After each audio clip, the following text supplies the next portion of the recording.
में जैसे आंख है, ये चंद्र बिंदु का चिन्ह। फिर विसर्ग में अगर बात करें तो अ है आता है। अब आपके अल्प प्राण और महाप्राण दो टॉपिक हैं। उसके बाद में वर्ण टॉपिक समाप्त है। इसके अलावा कोई क्वेश्चन नहीं आएगा।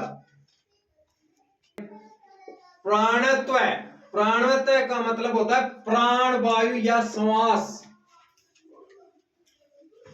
के आधार पर व्यंजनों का वर्गीकरण। तो ये दो प्रकार के होते हैं। कितने प्रकार के होते हैं? दो प्रकार के होते हैं। प्राणत्व कितने प्रकार के होते हैं? दो प्रकार के होते हैं। और दो प्रकार के कौन कौन से होते हैं वो देख लो, इधर मैं बता देता हूं। प्राणत्व एक तो होता है अल्प प्राण,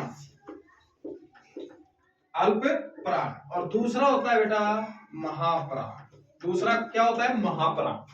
अब अल्प प्राण क्या बोल रहा है कि जिन वर्णों का उच्चारण में कम श्वास बाहर निकलती है उसे अल्प प्राण कहते हैं। और एक इसकी दूसरी डेफिनेशन क्या है कि जिन या पहला तीसरा पांचवा वर्ण आता है ना वो अल्प प्राण कहलाता है। जैसे मैंने पहले ही आपको एक सारणी बनवाई थी, कै ख ग घ, अरे बनवाई थी ना। तो उस वर्ग का पहला तो क्या आ गया? कै कबूतर। तीसरा क्या आ गया? ग गमला। और पांचवा क्या आ गया? अण खाली। तो ये तो है अल्प प्राण। और उसमें ही ख खरगोश और ग घड़ी क्या आ गया? महाप्राण में आ गया। तो देखो वर्गों के विषम वर्ण य र ल व एवं सभी स्वर अल्प प्राण है।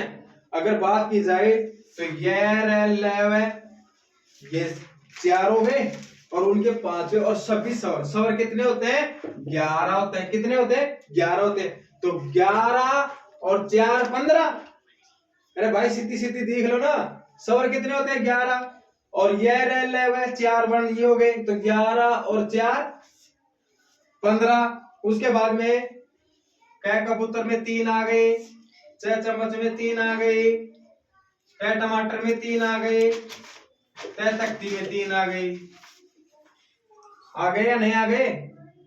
और उसके बाद में इसमें भी 3 आ गए।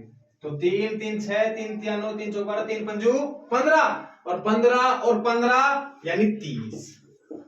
यानी कहने का मतलब अल्प प्राण वर्ण कितने हैं? वो 30 हैं।